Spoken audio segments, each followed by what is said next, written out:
출애굽기 34장 8절과 9절 말씀이고요. 오늘 설교는 제가 제목을 진짜 열심히 고민해서 바꿨습니다. 지금 세 번째 바뀌었는데 여러분 주보에는 아마 용서의 삶이라고 나갔을 거예요. 네, 그 제목으로 바꿨고요. 네, 원래는 지난주에 예수 용서하시는 하나님 이렇게 하려고 했었다가 네, 지금은 용서의 삶이라는 주제로 용서와 삶, 용서하는 삶이 아니고요. 용서받았고 삶을 산다라는 의미에서 우리가 그런 제목을 좀 갖고 함께 말씀을 나누겠습니다. 말씀 제가 봉독하겠습니다. 모세가 급히 땅에 엎드려 경배하며 이르되 주여 내가 주께 은총을 입었거든 원하건대 주는 우리와 동행하옵소서. 이는 목이 뻣뻣한 백성이니이다. 우리의 악과 죄를 사하시고 우리를 주의 기업으로 삼으소서. 아멘. 함께 기도합니다. 사랑이 하신 아버지 감사합니다. 이제 말씀 듣습니다. 하나님 우리에게 말씀을 들을 수 있는 귀를 열어주시고 또한 내가 말씀을 들으면서 멈추는 삶을 사는 것이 아니라 내가 그 말씀대로 이 땅 가운데 적용하며 내가 그리스도인으로서 이 땅 가운데 하나님의 공급하심을 누리며 살아갈 수 있는 귀한 자들 되게 하실 걸 믿사오며 예수 그리스도의 이름으로 감사하며 기도했습니다. 아멘. 우리가 지금 몇 주에 걸쳐서 이제 이스라엘의 금송아지 사건을 우리가 좀 돌아보고 있습니다. 하나님께 이스라엘 백성이 하나님께 큰 범죄를 저질렀고 이 범죄를 하나님이 용서해 주시는 내용을 우리가 계속 살펴보고 있는데 하나님이 이스라엘 백성의 범죄함을 용서하셨던 가장 큰 이유는 딱 우리가 한 두세 가지로 이야기했었는데 가장 중요한 건 뭐냐면 하나님의 하나님 되심이다라고 얘기했고 또한 하나님의 무엇이라고 얘기했습니까? 하나님의 언약에 대한 신실하심 때문에 이스라엘 백성 안에 있는 자격이나 그들의 실력이나 그들의 조건으로 그들을 용서해 주시는 것이 아니라 하나님이시기 때문에 뭐 할 수밖에 없는 겁니까? 이스라엘을 용서할 수밖에 없었다라는 겁니다. 왜냐하면 하나님의 하나님 되심을 포기할 수도 없고 하나님의 하나님 되심을 멈추거나 변경하거나 이런 걸 할 수 없기 때문에 그 하나님은 그분이 하신 약속을 지키셔야 되는 분이기 때문에 뭐 하시는 겁니까? 그들을 용서해 주셨고 그들을 다시 한번 하나님의 백성으로서 받아들이는 그들을 다시 한번 하나님의 자녀로서의 그 신분을 회복시켜주는 사건을 우리가 지금 몇 주 동안 살펴봤습니다. 특히 우리가 지난주에 보았던 말씀의 9절 말씀 오늘 함께 읽긴 했지만 9절 말씀을 보면은 모세가 그 하나님을 향해서 뭐라고 얘기하냐면 이는 목이 뻣뻣한 백성이니이다 라고 이야기합니다. 목이 뻣뻣하다라는 것은 교만하다 이런 얘기가 아니라 어떻다는 것을 이야기했습니까? 하나님 우리는 무엇이 없다고 이야기한 거냐면 우리는 능력이 없습니다. 이건 그런 얘기를 한 거라고 얘기했어요. 하나님 우리가 잘못했어요. 우리를 용서해 주세요. 한 번만 봐주세요. 우리가 앞으로 그렇게 살지 않을게요 라고 이야기하는 것이 아니라 하나님 우리는 능력이 없는 자입니다. 우리는 어쩔 수 없는 실력이 없는 자들이고 우리는 우리 스스로의 삶을 책임질 능력이 우리 안에 존재하지 않습니다. 하나님이 우리를 당신의 백성으로 삼아주셨다면 하나님이 우리를 선택해 주셨다면 누가 책임지셔야 되는 겁니까? 하나님이 우리를 끝까지 책임지셔야만 합니다. 우리는 무능력합니다 라는 고백이 담겨져 있었다는 것을 우리가 지난주에 살펴봤습니다. 그래서 용서하라는 우리가 잘 생각해야 되는 건 뭐냐면 하나님이 이스라엘 백성이 하나님께 범죄했고 하나님이 이스라엘 백성을 용서해 주셨어 거기서 끝나는 것이 아니라 용서함을 통해서 우리는 어디로 나가는 거예요? 하나님 우리에게는 우리가 실수를 할 수밖에 없는 존재를 갖고 있는 자들입니다에 대한 뭐를 고백하는 겁니까? 우리의 됨됨이 우리의 존재성에 대해서 고백하는 거고 그 고백함을 통해서 우리는 누구의 것을 요구해야 될 거냐면 하나님이 우리를 구원해 주셨고 우리를 통해서 이루고자 하시는 즉 우리를 통해서 하나님이 우리와 회복하시는 하나님이 정해놓으신 그 목적지로는 누가 우리를 끝까지 책임주셔야 되는 겁니까? 하나님이 우리를 끝까지 책임져 주셔야 합니다에 대한 것이 담겨져 있다라는 겁니다. 즉 우리가 그리스도인으로 살아가기 위해서 누구의 은혜가 필요하다고 이야기하는 거냐면 하나님의 은혜를 주셔야 되는 거고 하나님의 능력으로만 우리가 그리스도인이 될 수 있습니다 가 연결이 되어지는 거예요. 그래서 오늘 모세의 기도가 하나님 이스라엘 백성은 목이 뻣뻣합니다 해서 끝나지 않습니다. 우리 계속해서 성경을 좀 같이 읽어볼까요? 34장 9절입니다. 출애굽기입니다. 이르되 주여 내가 주께 은총을 입었거든 원하건대 주는 우리와 동행하옵소서. 이는 목이 뻣뻣한 백성이니이다. 우리가 지난주까지 살펴본 내용이고 우리 무능력합니다라는 고백이 여기에 담겨있다고요. 그리고 뭐로 연결되냐면 우리의 악과 죄를 사하시고 우리를 주의 기업으로 삼으소서라고 이야기합니다. 지금 모세가 하나님 앞에 무엇을 기도하고 있냐면 하나님 우리를 당신의 기업으로 삼아주십시오 라고 이야기하는 거예요. 당신의 기업으로 삼아달라는 그 의미에는 무엇이 담겨있는 거냐면 이스라엘과 하나님의 무슨 관계가 맺어진 거예요? 이스라엘과 하나님께 맺어져 있는 그 언약이 어떤 언약이 맺어져 있는지에 대해서 이야기하는 겁니다. 기업을 삼아달라는 것은 결론적으로 하나님이 어떠하심에 대해서 이야기하는 거고 그 하나님의 어떠하심 때문에 그것이 뭘 이룰 수 있다는 지금 우리가 생각할 수 있는 거냐면 지금 우리 시대로 끌고 왔을 때 만약에 간단해요. 뭐냐면 우리가 구원을 받기 위해서 하나님의 하나님 되심이 무엇이냐? 하나님과 우리가 어떤 관계를 맺고 있는 거고 우리는 그 하나님의 믿는다라고 이야기할 때 그 믿음의 본질을 규명하는데 가장 가장 중요하게 다루어질 내용이 바로 이 우리를 기업으로 삼아 주십시오라는 의미가 담겨 있는 거예요. 우리는 분명히 하나님을 뭐라고 부릅니까? 하나님 아버지라고 부릅니다. 이 아버지란 개념이 뭐 정말 그 성을 구분하는 그런 게 아니라 나의 책임자라는 의미가 있는 거예요. 그러면 우리가 하나님이 나의 책임져 주시는 분이다라고 이야기하는 거고, 그 책임져 주시는 것을 근거로 해가지고 무엇이 맺어지는 겁니까? 내가 하나님을 믿는다라는 것이 이루어질 수 있다라는 거예요. 이것이 뿐만 아니라 지금 우리가 살고 있는 신약 시대도 역시 하나님이 우리의 아버지 되심과 또한 우리가 그 아버지와 우리의 관계성을 가지고 우리 무엇을 이야기하는 거냐면 구원을 이야기할 수 있다라는 겁니다. 디모데전서 말씀으로 같이 봅니다. 디모데전서 1장 12절입니다. 나를 능하게 하신 그리스도 예수 우리 주께 내가 감사함은 나를 충성되이 여겨 내게 직분을 맡기심이니 내가 전에는 비방자요 박해자요 폭행자였으나 도리어 긍휼을 입은 것은 내가 믿지 아니할 때에 알지 못하고 행하였음이니라. 우리 주의 은혜가 그리스도 예수 안에 있는 믿음과 사랑과 함께 넘치도록 풍성하였도다. 빛보다 모든 사람이 받을 만한 이 말이요 그리스도 예수께서 죄인을 구원하시려고 세상에 임하셨다 하였도다. 죄인 중에 내가 괴순이라. 그러나 내가 긍휼을 입은 까닭은 예수 그리스도께서 내가 먼저 일체 오래 참음을 보이사 후에 주를 믿어 영생 얻은 자들에게 본이 되게 하려 하심이라 라는 말씀이 있습니다. 지금 바울이 이야기하는 건데, 지금 바울이 지금 여기서 중요한 얘기를 하는 거예요. 뭘 얘기하냐면 복음의 핵심에 대해서 이야기하면서 자기 자신을 예로 들고 있다라는 겁니다. 하나님께서 그리스도 예수를 이 땅 가운데 보내주셨어요. 그 이유는 우리가 잘 알다시피 뭐 하는 겁니까? 우리를 구원해 주시기 위해서 이 땅에 보내셨는데, 그 예수를 보내신 구원의 핵심은 능력이 있는 자나 아니면 가진 자나 아니면 뭔가 대단한 힘을 갖고 있는 자들에 대해서 이야기하는 것, 그렇게 구원이 이루어지는 것이 아니라, 바울은 뭐라고 얘기하고 있습니까? 의인을 위해서 구원의 능력이 발현되는 것이 아니라 누구를 위해서라고 얘기합니까? 15절에 보면은 예수께서 죄인을 구원하시려고 세상에 임하셨다라고 이야기합니다. 지금 바울은 뭐라고 얘기하는 거냐면, 지금 예수님께서 이 땅에 오신 이유는 의인이나 능력자나 실력자를 구원하기 위해 오신 것이 아니라 누구를 구원하시기 위해서? 죄인을 구원하시기 위해서 이 땅에 내려왔다라고 이야기하면서 바울이 누구 얘기를 하는 겁니까? 나를 좀 봐봐라고 이야기하는 거예요. 그러면서 바울이 뭐라고 얘기합니까?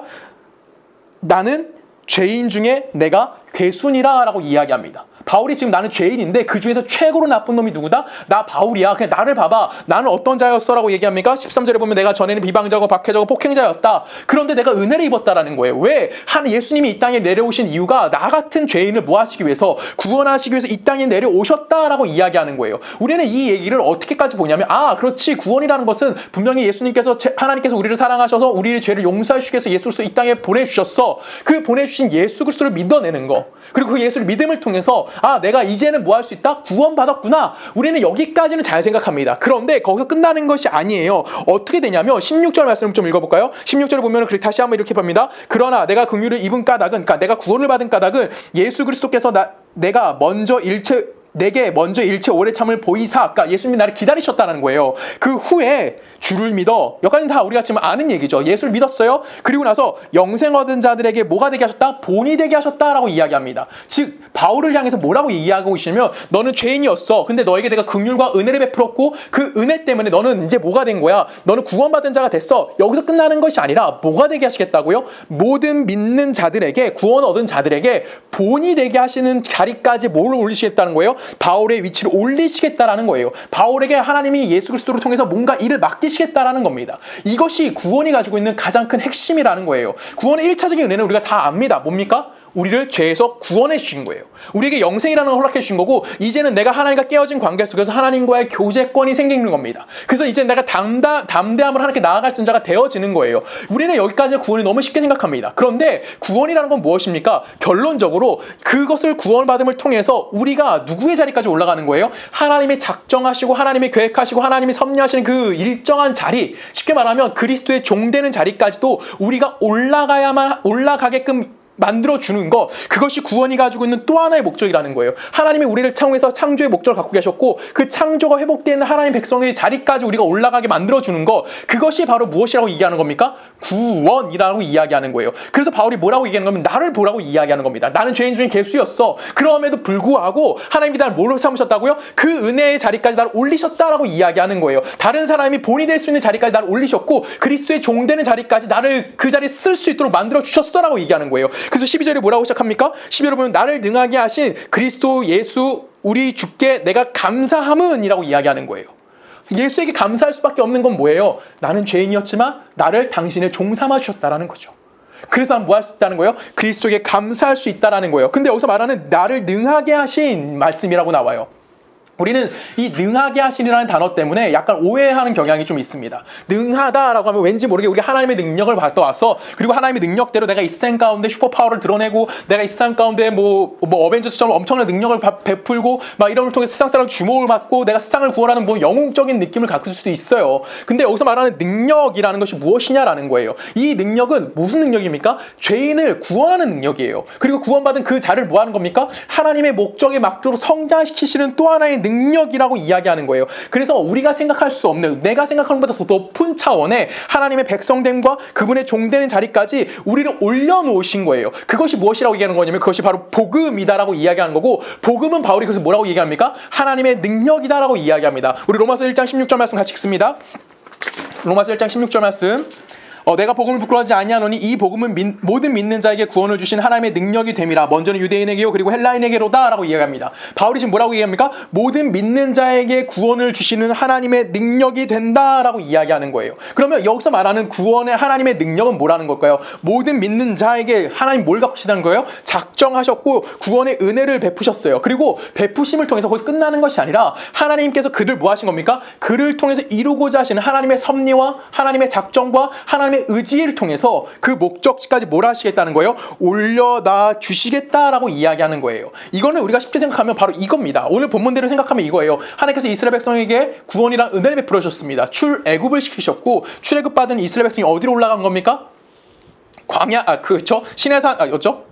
10가지 재앙을 내리셨고 홍해를 건넜고 시내산에 지금 도착했어요. 하나님의 엄청난 은혜를 경험하는 구원의 여정 가운데 이들이 지금 살고 있습니다. 그럼에도 불구하고 이들은 실패했어요. 이들이 실패했고, 이들이 실패했기 때문에 하나님과 관계가 완전히 깨어져 버린 것이 아니라, 하나님은 비록 하나님 앞에 실패했지만 뭐 하는 겁니까? 하나님께서 이들에게 다시 한번 그들의 백성의 신분을 유지시켜 주시는 관계를 올라갔다라는 거예요. 이것을 우리가 기억해야 한다는 겁니다. 그냥 이스라엘 백성이 하나님 잘못했습니다, 하나님 우리 용서해 주십시오 라고만 문제를 해결하면 되는 게 아니에요. 하나님이 우리가 하나님께 회개했으니까 하나님 우리 죄를 용서해 주십시오, 하나님 그래 내 죄 네가 그 죄 용서해 줄게, 거기서만 끝나는 것이 아니라 하나님께 뭐 하시는 겁니까? 우리는 여기서 좀 더 전진해 나가야 되는 거예요. 뭐냐면 이스라엘의 모든 역사를 보셔야 하는 거예요. 이스라엘은 어느 한순간 노라고 이야기는 할 수 없지만 거의 모든 시간 동안 하나님 앞에 한 번도 제대로 선 적이 없습니다. 이들은 항상 하나님께 범죄했던 자들이고 하나님의 신의를 배신했던 자들이고 하나님께 진실함으로 다가가지 못했던 자들이었어요.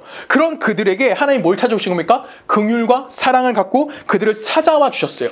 그리고 그들의 못난 처지를 어디까지 올리시는 거예요? 하나님의 영광 받으실 만한 하나님의 백성 되는 자리까지 그들을 포기하지 않는다라는 것이 오늘 성경에서 우리들에게 이야기해 주는 거예요. 만약에 우리가 이런 측면을 놓치고 있다면 우린 뭘 놓치는 거냐면 우리는 매번 하나님 앞에 나와서 죄송합니다 라밖에 못하는 거예요. 하나님 내가 노력했는데 하나님 오늘 또 실패했습니다. 하나님 내가 열심히 살아보려고 했는데 내 능력으로는 도저히 안 됩니다. 하나님 오늘 내가 또 실패했으니까 하나님 제발 용서해 주세요. 이렇게 난 뭐 할 수밖에 없는 거예요? 하나님을 향한 두려움을 가지고 살 수밖에 없다라는 겁니다. 그런데 생각해 보십시오. 하나님은 뭐 하셨습니까? 이스라엘을 포기하지 않으셨어요. 그 이스라엘 포기하지 않으셨던 것처럼 우리들에게 누굴 보내주셨습니까? 그의 아들 예수 그리스도를 보내주셨습니다.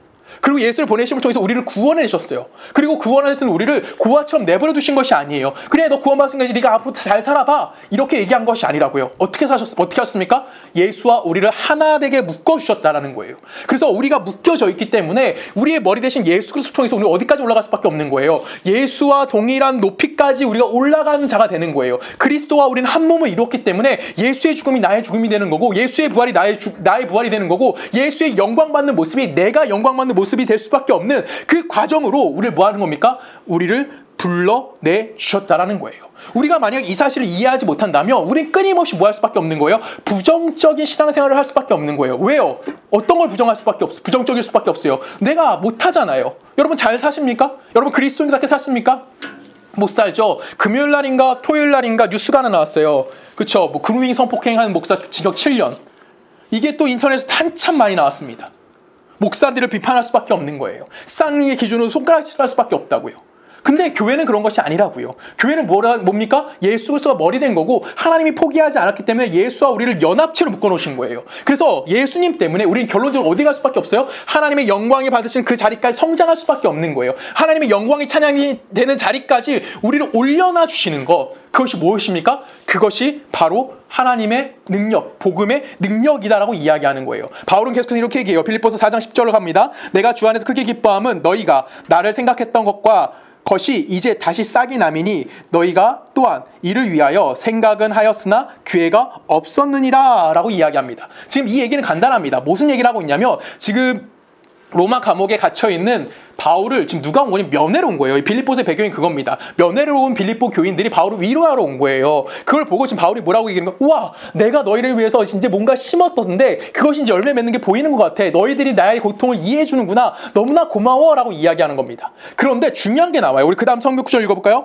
10절, 11절입니다. 내가 궁핍함으로 말하는 것이 아니니라 어떤 형편에든지 나는 자족하기를 배웠노라. 나는 비천에 처할 줄도 알고 풍부에 처할 줄도 알고 알아. 모든 일 곧 배부름과 배고픔과 풍부와 궁핍에도 처할 줄 아는 일체의 비결을 배웠노라. 내게 능력 주시자 내가 모든 것을 할 수 있다라고 이야기합니다.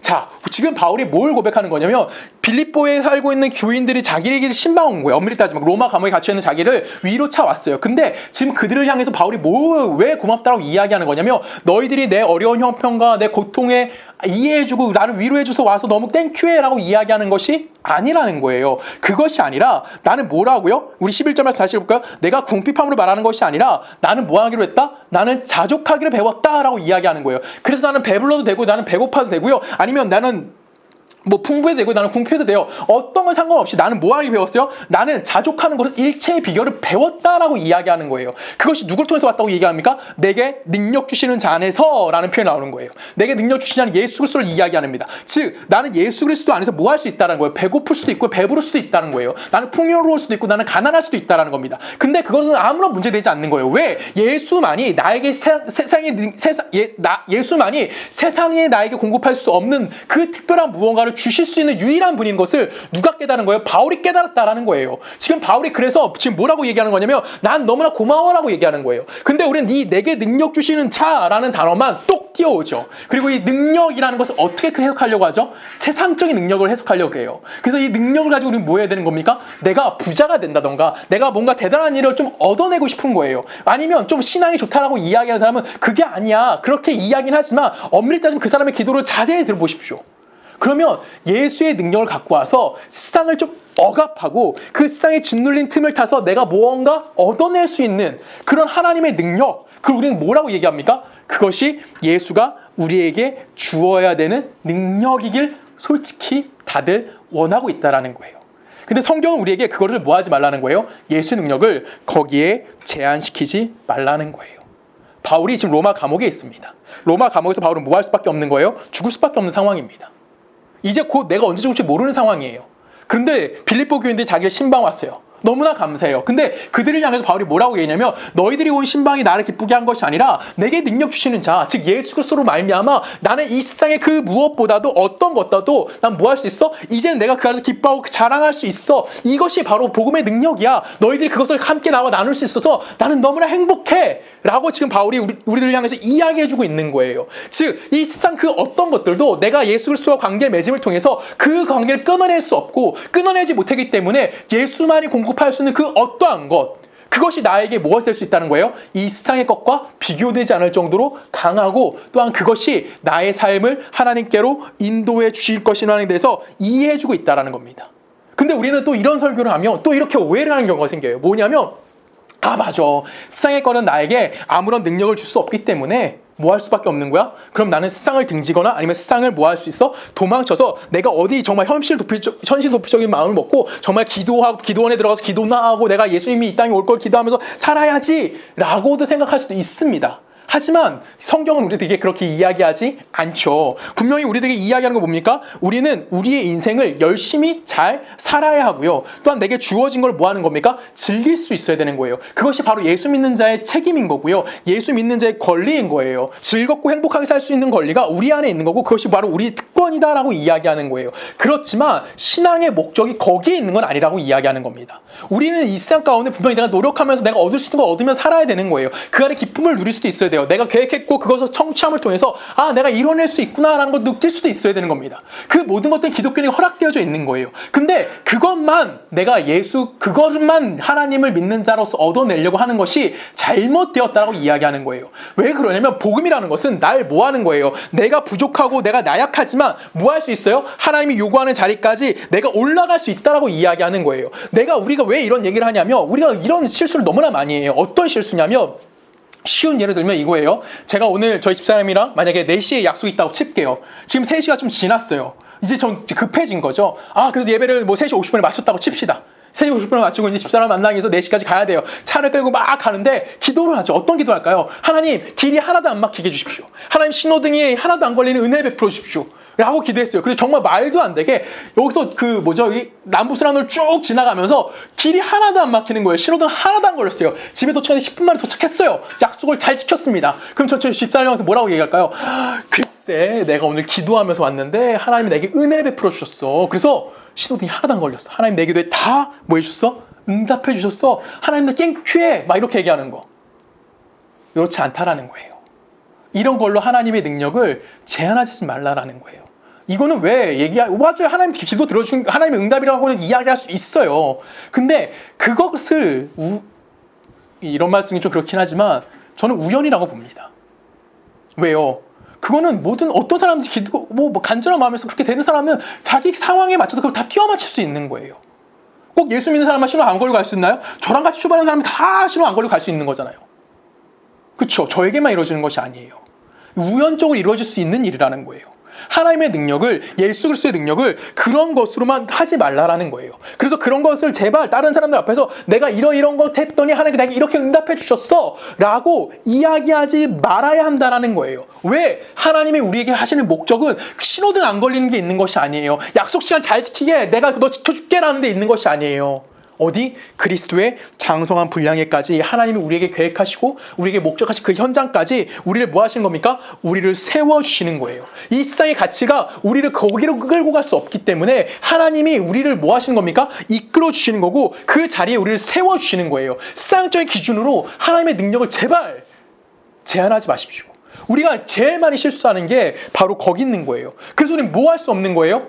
잘 되는 것만 하나님의 일이라고 하는 거고요. 잘 되지 않는 거, 세상의 기준에서 옳아 보이지 않는 거, 세상의 기준으로 내세울 만한 기준이 없는 거, 우린 그걸 뭐라고 얘기합니까? 하나님의 은혜? 아니죠. 내가 신앙생활을 잘하지 못해서, 내 실수 때문에. 뭐와 동일한 거예요? 우상을 만들고 있는 이스라엘 백성과 다르지 않은 모습이 바로 여기에 있다는 거예요. 세상은 분명히 하나님의 내용을 대신할 수는 없습니다. 그래서 하나님은 뭐 하는 겁니까? 우리는 뭐 하는 거냐면 끊임없이 내 삶을 살아가면서 하나님을 뭐 하는 겁니까? 알아가는 거고 그 하나님이 하나님 되심을 인정해가는 거고 그것을 내 삶으로 느껴야 하는 거예요. 우리 고린도전서 4장으로 가볼까요? 4장 1절입니다. 사람이 마땅히 우리를 그리스도의 일꾼이요 하나님의 비밀을 맡은 자로 여길지어다. 그리고 맡은 자들에게 구할 것은 충성이니라. 너희에게나 다른 사람에게나 판단받는 것이 내게는 매우 작은 일이라.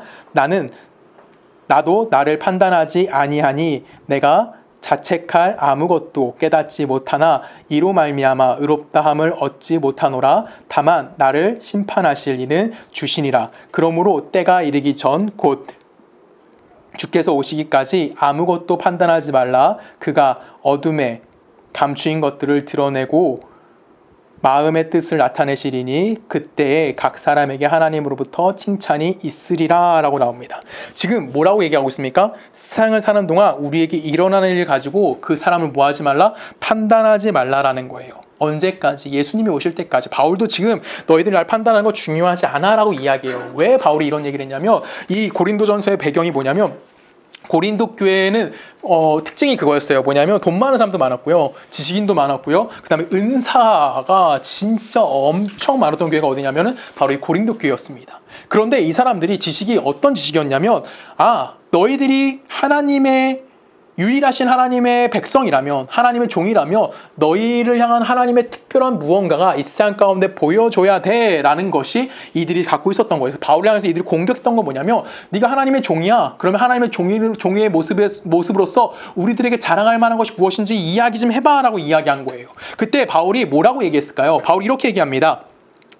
고린도서 11장에 보면은 그들이 그리스도의 일꾼이냐 정신없는 말을 하거니와 나는 더욱 그러하도다. 내가 수고를 넘치도록 하고 옥에 갇히기도 더 많이 하고 매도 수없이 맞고 여러 번 죽을 뻔하였으니 유대인들에게는 40에 하나 감한 매를 5번 맞았으며 3번 태장을 맞고 1번 돌에 맞고 3번 파선하고 일주야를 깊은 바다에서 지냈으며 여러 번 여행하면서 강의 위협과 강도의 위협과 동족의 위험과 이방인의 위험과 신의 위험과 광야의 위험과 바다의 위험과 거짓 형제 중의 위험을 당하고 또 수고하고 애쓰고 여러 번 자지 못하고 줄이고 목마르고 여러 번 굶고 춥고 헐벗었노라. 이외의 일은 고사하고 아직도 날마다 내 속에 눌리는 일이 있으니 곧 모든 교회를 위하여 염려하는 것이라 라고 얘기합니다. 바울이 지금 뭐라고 얘기하고 있냐면 하나도 예수 믿고 하나님의 종으로서 자랑할 것이 하나도 없는 인생을 살았다라고 이야기하는 거예요. 그래서 고린도 교회가 지금 이 바울을 향해서 이해가 안 되는 거죠. 네가 정말 참신, 정말 하나님의 종이라면 그 신이 뭔가 남다른 혜택을 너에게 줘야 되는 것이 아니냐라고 이야기하는 거예요. 근데 지금 바울은 무슨 얘기를 해요? 나는 이렇게 힘들게 살았어 라고 이야기하는 거예요. 이게 여러분 믿으십니까? 여러분 이게 모양새가 되게 웃긴 거예요. 거기다가 또 끝나지 않죠. 바울은 여러분 알다시피 어떤 외형은 어땠을까요? 성경은 못생겼다고 대놓고 얘기해요. 그렇죠? 바울은 못생겼어요. 대머리이고요. 또 바울이 말을 잘했을까요? 못했을까요? 우린 바울이 성경을 굉장히 많이 썼기 때문에 또한 두란노 서원에 3년 동안 그가 강의됐기 때문에 말을 굉장히 잘할 거라고 착각을 해요. 근데 바울은 말도 못했다고 성경은 쓰여져 있어요. 누군가 대신해서 말을 했어요. 또 바울 눈은 어땠을까요? 눈도 안 좋았어요. 글도 못 썼어요. 그래서 바울은 말만 조금 했고 정말 능력이 없었어요. 하나님의 종이라는 하나님의 그 삶을 썼다는 것은 참신의 사자, 정말 하나님의 사자라고 이야기할 만한 건덕지가 하나도 없었다고요. 이것에 대해서 바울이 뭐라고 얘기하냐면 고린도서 12장 10절에 보면 이렇게 얘기합니다. 그러므로 내가 그리스도를 위하여 약한 것들과 능욕과 궁핍과 박해와 공고를 기뻐하노니 이는 내가 약한 그때의 강함이라 라고 얘기합니다. 지금 인간적으로 약해진 자신이 뭐라는 거예요? 그것이 내게 강함이라고 바울이 답할 수 있는 거예요. 왜 바울이 그렇게 얘기할 수 있을까요? 바울이 이렇게 이야기할 수 있는 이유는 딱 하나입니다. 볼까요? 우리 고린도서 갑니다. 4장 19절이에요. 주께서 허락하시면 내가 너희에게 속히 나아가서 교만한 자들의 말이 아니라 오직 그 능력을 알아보겠으니 하나님의 나라는 말에 있지 아니하고 오직 어디에 있다? 능력에 있습니다 라고 얘기했어요. 하나님의 나라, 복음은 어디에 있는 거예요? 능력에 있다라는 거예요. 이 능력은 어떤 능력입니까? 하나님의 은혜로 우리를 용서해 주시는 거예요. 그 용서에서 끝나는 것이 아니라 이제 네가 알아서 살아라고 우리들이 이야기하는 것이 아니라 내가 너를 용서해 줌 통해 내 백성 삼았어. 그리고 너에게 조건이나 자격을 따지는 것이 아니라 내가 요구하는 자리까지 성장할 수 있도록 내가 요구하는 영광의 자리 그걸 완성할 수 있도록 내가 너를 이끌어 줄게 라고 이야기하는 거, 그것이 뭐라고 얘기하는 거야? 하나님 나라의 능력이다라고 이야기하는 거예요. 이것을 바로 적극적인 면을 강조하는 거예요. 우리는 복음, 구원이라고 이야기하면 너무나 소극적인 말만 이야기해요. 내가 여기까지 하나님의 은혜를 구원받았어. 오케이, 이건 다 이해해요. 근데 그 이후에 하나님께서 우리를 방치하시는 것이 아니라 뭐 하시겠다는 거예요? 우리를 성장시키시겠다는 거예요. 우리를 당신이 요구하는 목적지까지 이끌어 주시는 분임에 대해서 하나님이 우리들에게 이야기하시는 거고, 우리는 이 세상의 것을 따라가는 것이 아니라 누굴 닮는 겁니까? 예수를 닮아가는 거예요. 하나님의 자녀라는 이름에 걸맞는 자로서 내가 내 삶 가운데 실적으로 어떤 것을 드러나고 있다는 겁니다. 그래서 성경 우리를 향해서 뭐라고 얘기하냐면 우리가 하나님의 신적 성품을 가진 자라고 이야기하는 거예요. 여러분 안에 무엇이 있는 거냐면 예수 그리스도 성품이 담겨 있다고요. 베드로가 이렇게 얘기합니다. 베드로서 1장이에요. 이로써 그 보배롭고 지극히 큰 약속을 우리에게 주사 이 약속으로 말미암아 너희가 정욕 때문에 세상에 썩어질 것을 피하여 신성한 성품을 참여하는 자가 되게 하려 하였느니라. 그러므로 너희가 더욱 힘써 너희 믿음의 덕의 지식을, 지식의 절제를, 절제의 인내를, 인내의 경건을, 경건의 형제 우애를, 형제 우애의 사랑을 더하라. 이런 것이 너희에게 있어 흡족한즉 너희로 우리 주 예수 그리스도를 알기에 게으르지 않고 열매 없는 자가 되지 않게 하려니와 라고 됩니다.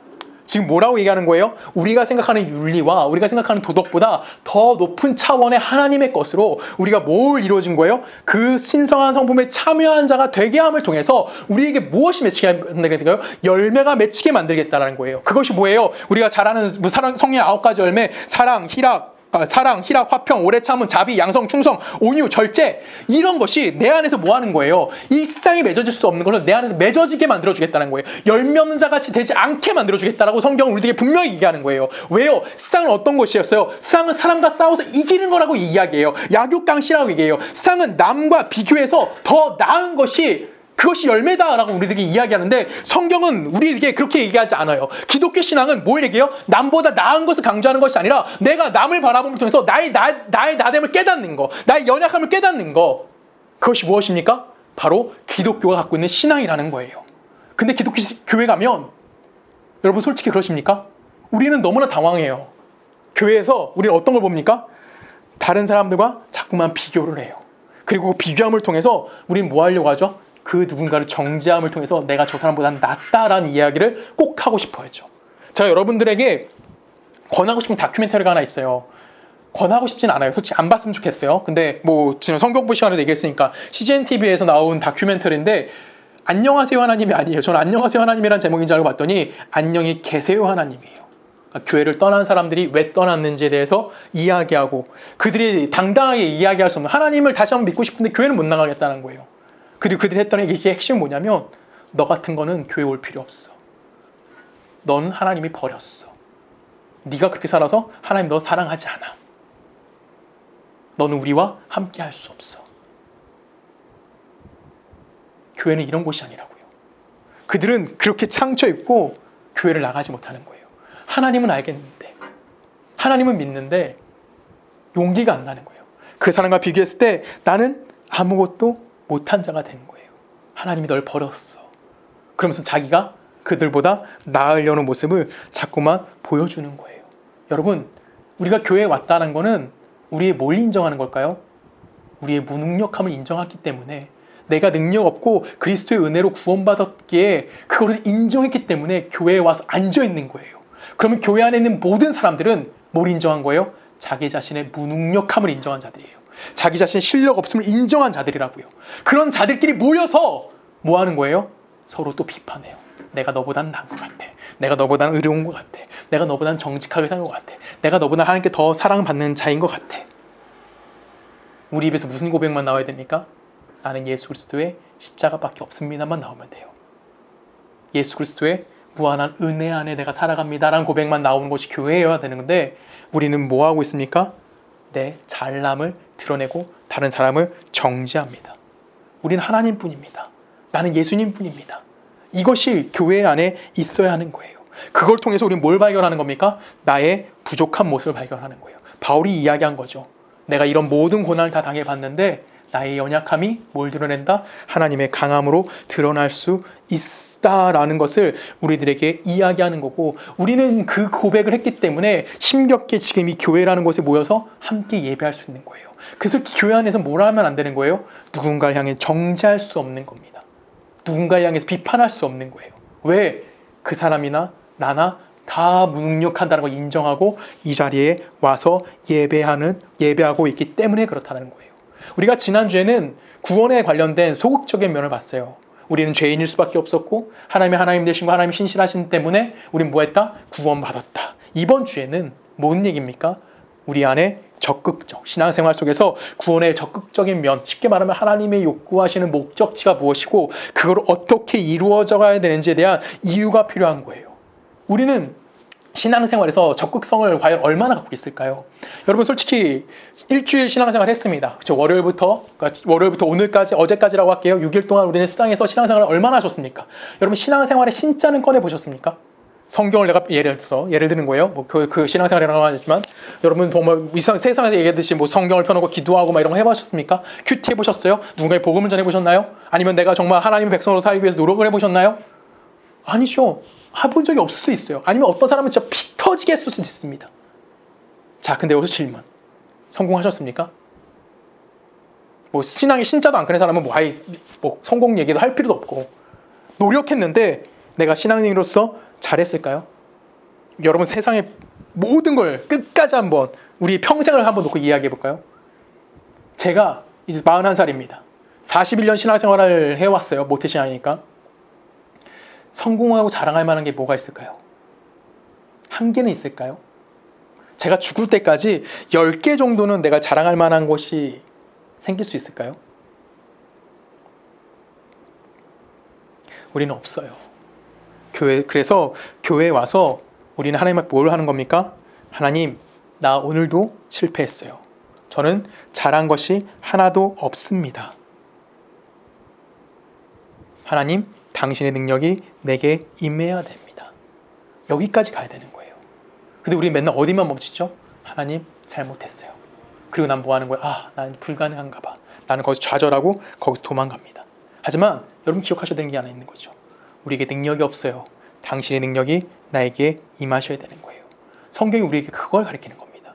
바울이 복음의 능력이라는 게 무엇입니까? 구원받았어요. 용서를 받았어요. 그리고 거기서 끝나는 것이 아니라 지금 로마 감옥에서 죽음을 기다리고 있지만 그 죽음이 죽음이 두렵지 않은 현장까지 지금 바울을 세우신 그것이 하나님의 능력이라고 이야기하는 겁니다. 오늘 저를 여기에 세우신 것이 뭡니까? 바로 하나님의 능력이에요. 이게 내게 능력 주시는 자 안에서예요. 제가 개척을 했습니다. 여러분들 저와 함께 예배드리고 있어요. 저희 교회가 막 정말 저 길 걷는 사랑의 교회처럼 커질까요? 그게 능력일까요? 아니죠. 나의 무능력함을 깨닫는 거. 이 안에서 우리가 서로 비판하지 않고 세상의 것을 바라보는 것이 아니라 하나님의 것을 바라보면서 살아가는 거. 그것이 내게 능력 주시는 자 안에서 내가 모든 걸 할 수 있다라고 이야기하는 거예요. 이 세상의 엄청난 공격과 이 세상의 엄청난 유혹 속에 넘어지고 좌절하고 실패할 수도 있어요. 그럼에도 불구하고 내가 하나님의 사람으로서 서 있을 수 있음에 대해서 이야기하는 거. 이것이 기독교 신앙에서 가장 여러분이 놓치지 말아야 될 중요한 부분이라는 것을 여러분이 꼭 기억하셨으면 좋겠습니다. 여러분, 이거는 한두 번을 가지고 해결할 수 있는 문제가 아닙니다. 이거를 내가 10년 정도 지났다고 이걸 이해할 수 있는 부분이 아니에요. 이 문제는 한두 번이 아니고 100번이 아니고요. 평생입니다. 평생에 걸쳐서 나는 뭐 하는 겁니까? 나는 무능하다는 걸 깨닫는 겁니다. 내게 능력이 없다는 걸 깨닫는 거예요. 그래서 내가 이 세상 그 어떤 것을 통해서도 하나님 앞에 다가갈 수 없는 걸 깨닫고 그 깨달음을 통해서 뭐 하는 겁니까? 나에게 능력 주시는 자, 뭡니까? 하나님 예수 그리스도 안에서 내가 그 일을 행할 수 있습니다 라고 이야기하는 겁니다. 내가 예수를 닮아갈 수 있는 방법은 이 세상에 존재하지 않습니다. 하나님의 영광스러운 자리에 올라갈 수 있는 것은 이 세상의 것이 아닙니다라는 것을 우리는 매주 예배를 통해서 뭐 하는 겁니까? 또 깨닫는 거예요. 교회에 와서 서로 얼굴을 바라보면서 아, 쟤도 교회 왔구나. 나도 교회 왔는데 역시 우리는 무능력하구나. 그걸 또 깨닫는 겁니다. 그래서 우리는 뭐 하는 겁니까? 이 하나님이 하실 일을 누구에게 책임이 있다고 얘기하는 거냐면 하나님에게 책임을 돌리고 우리는 그 하나님 뭐 하는 자들이 되는 겁니까? 믿는 것. 그것이 우리 안에 있어야 하는 거예요. 우리가 이루는 것이 아니라 하나님이 이루시겠다는 것을 여러분이 기억하셔야 되는 거고 그것을 인정하는 것이 바로 여러분의 신앙생활인 거고 여러분의 인생의 전부이다라고 이야기할 수 있는 겁니다. 그래서 여러분 만약에 천국 갔을 때 나중에 이렇게 하나님께 얘기해도 돼요. 하나님이 만약 예를 들어서 그거예요. 야, 조성은 너 세상에 되게 못 살았더라. 내가 목사도 시키고 다 했는데 너 왜 극박밖에 안 됐어? 라고 만약에 하나님이 그러신다면 그럴 일 없으시겠지만 그때 여러분 뭐라고 대답하시면 되냐면 하나님이 하시겠다며요. 하나님 책임져야죠. 왜 나한테 이제 와서 왜 나한테 그러세요? 충분히 우린 이렇게 얘기할 수 있어요. 이것이 우린 뭐라고 얘기하는 겁니까? 이게 믿음입니다. 이걸 이해하지 못한다는 것은 내가 아직 예수 그리스도를 이해하지 못하고 믿지 못하다는 거예요. 이것이 기독교 복음의 진짜 이유인 겁니다. 기독교라는 것은 내 힘과 내 능력으로 하나님께 다가가는 것이 아니에요. 하나님 앞에 용서함을 받고 내 무능력함을 깨닫는 겁니다. 내 부족함과 내 처지와 내 형편을 이해하는 거예요. 그리고 뭐 하는 겁니까? 하나님의 능력 안에서 그 삶을 살아가는 겁니다. 그 일을 위해서 예수 그리스도를 이 땅에 보내주셨고 그 예수를 통해서 우리는 뭐 하는 겁니까? 용서함을 받았습니다. 그리고 복음의 은혜로 하나님은 우리는 뭐 하는 겁니까? 하나님의 능력과 하나님의 의지하심과 하나님의 신실하심 그것이 내 삶 속에서 이루어져 가고 있다는 것을 인정하고 배워가는 거고 또한 그것을 매일같이 내가 확인해야 하는 거예요. 예수를 믿는다라는 것은 우리 현실 속에서 찾아보기가 좀 어려울 때도 많습니다. 그때 여러분 저는 저를 생각해 주셨으면 좋겠어요. 조성은이라는 목사를 여러분이 생각해 주셨으면 좋겠습니다. 그리고 제가 어떻게 사는지 한번 고민해 보셨으면 좋겠어요. 목사잖아요. 제가 여러분들 신앙생활 잘할까요? 저는 여러분들이랑 저나 차이는 없을 거라고 생각합니다. 이유는 간단합니다. 뭘까요? 저도 세상에서 돈 벌기 위해서 아둥바둥 삽니다. 그렇죠? 지금은 이걸 가려놨지만 이 뒤엔 다 보이차들이 있어요. 이거 팔아야 돼요. 저도 먹고 살려면 아둥바둥합니다. 장사가 안 되는 달은 저도 두려워요. 하나님 이거 어떡합니까? 저 똑같죠. 하나님 세상의 문제 빨리 해결해 주세요. 똑같이 기도해요. 저랑 다르지 않아요. 저도 똑같이 기도합니다. 그런데 전 또 여기 있는 거예요. 제가 죄를 질까요, 안 질까요? 죄 집니다. 안 지려고 엄청 노력합니다. 근데 저 또 죄 집니다. 죄와 싸워서 이길 수 있는 자신 솔직히 없습니다. 그런 저는 지금 여기 와서 설교를 하고 있어요. 제가 인생을 살면서 좌절하거나 인생을 살려가면서 고민하지 않을까요? 제가 느끼는 신앙적 충격이나 여러분들이 경험하고 있는 신앙적 어려움은 저는 동일하다고 생각해요. 저도 인간이고요. 여러분들은 인간입니다. 우리는 똑같은 하나님에서 똑같은 걸 배워가고 있는 중이에요. 우리는 이 하나님의 우리를 향해서 주시는 이런 것들 가운데 내가 요구하는 것이랑 하나님 우리에게 요구하시는 것이 너무나 다르기 때문에 그 상황 가운데 어렵다라는 겁니다. 그래서 우리는 하나님이 우리에게 뭘 요구하는지를 좀 알아야 되는 거예요. 우리 성경 말씀 하나만 더 같이 읽어볼까요? 고린도서 4장 16절입니다. 그러므로 우리가 낙심하지 아니하노니 우리의 겉사람은 낡아지나 우리의 속사람은 날로 새로워지도다. 우리가 잠시 받는 환경은 환란에 경한 것이 지극히 크고 영원한 영광이 중한 것을 우리에게 이루게 함이니 우리가 주목하는 것을 보이는 것이 아니요 보이지 않는 것이니 보이는 것은 잠깐이요 보이지 않는 것은 영원함이니라 라고 얘기합니다.